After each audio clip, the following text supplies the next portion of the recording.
Empress and kasama ko right now ang mga bagong OFW millionaires natin. Ayan, fresh pa sila sa awarding kagabi sa ating mid-year rally at ipapakilala ko sila sa inyo. Andito si Coach Margie. Hi, I'm Margie Bordeos, dating OFW sa Kuwait. Kadama po ako for almost 3 years. And yun, I'm single mom, naging service crew din po ako, naging nail technician, and naging sales lady. Dami ko rin pong pinag-experience na trabaho. Bago itong platform na. Yes. Ikaw naman, Coach Jenny. Yan. Hi, by the way, I'm Coach Jen Rose Naverte, dating OFW from Qatar for almost 3 years. Ayan, naging kasambahay din po ako dito sa Manila. At the same time, nag-work din ako sa salon. And bago pa ako naging OFW. And I'm a single mom, may isa pa akong anak. Oo, pareho ba single mom itong mga kasama ko? So, kaway sa mga single mom dyan. Natanong ko po sa inyo, paano nyo nakilala yung platform? Kasi I believe, abroad pa lang kayo nung nakita nito. Sa iyo? Actually, namit ko itong platform na to is produkto din ako ng Naghaw. Yes. Okay. Na may nakita akong isang stranger nung una na curious ako na at paano to, na OFW, na mga call for good, na may ipon, kaya napahaw talaga ko. Sa'yo din, Coach. Yan, actually, nakilala ko siya. Same kami nag-apply sa accommodation. Then, Kilala mo na. opo. Then, nauna siya na nakaalis for after 3 months pa ako. Then, nung nakaalis na ako, then nag-chat siya sa akin. Nandun ako sa Qatar, sa Kuwait naman siya. Yun, nagtaka ako, ba't siya kumikita? May 5 siya na alaga, ganun. Nagpa-part-time OFW din. Yes. Tapos, pinakita to sa'yo.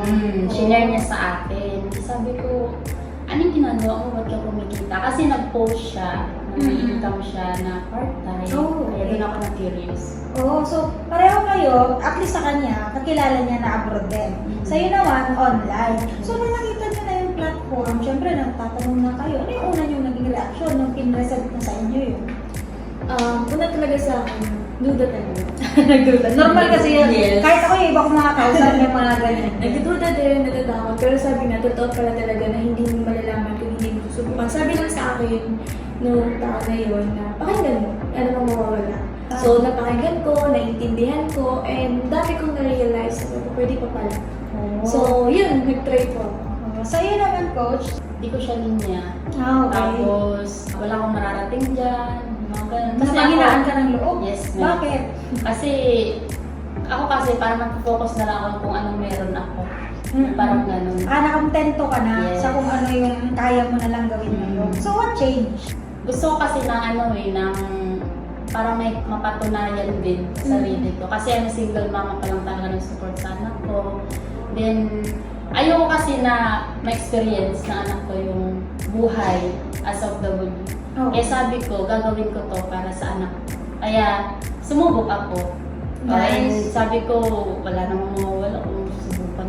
Totoo naman. And para sa lahat ng mga nanonood, I believe you represent, kagaya nyo rin, ng mga kababayan natin, overseas Filipinos, na nagsusumikap at nagtsatsaga para sa pamilya din at para sa sarili. Kaya to cut the long story short, guys, nandito po sila sa tabi ko. At kung nakikita nyo naman, they are already successful. Nakauwi na po dito for good. And ano-ano ba yung mga achievements na after few years na ginagawa itong platform with us. Sa'yo, Coach Margie, ano na yung mga nagawa at nangyari at nakuha mo because of this platform?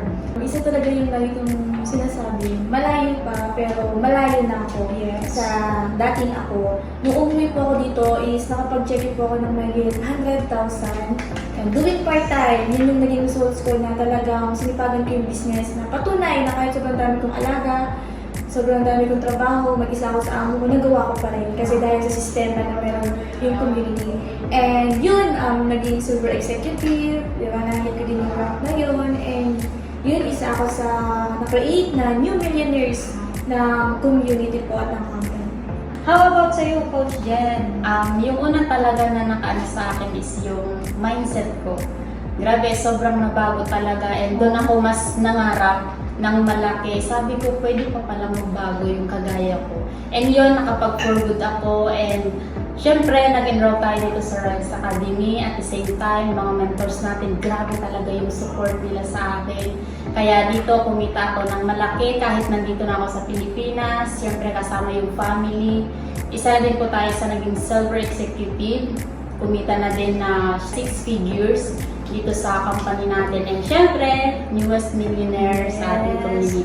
And I heard itong dalawa kong kasama, boss, feel ko na lang sa inyo. Isa po ito sa mga upcoming na magpapalabas ng kanilang mga sasakyan na because of this platform na hindi na lang basta sa bayarin. Hindi na lang basta sa survival na pupunta yung kikitain mo dito kasi nagagawa mong makabili pa ng more than it, di ba? From doon sa kumukustos at kagama sa abroad, ngayon po may sarili ng sasakyan at milyonarya pa. And deserve mo rin to, kabayan, kaya sigurado ako kung napapanood mo tong video na to, it's already a sign na ikaw naman yung next, kaya sipatin mo, gawin mo to, and let's make your dreams a reality!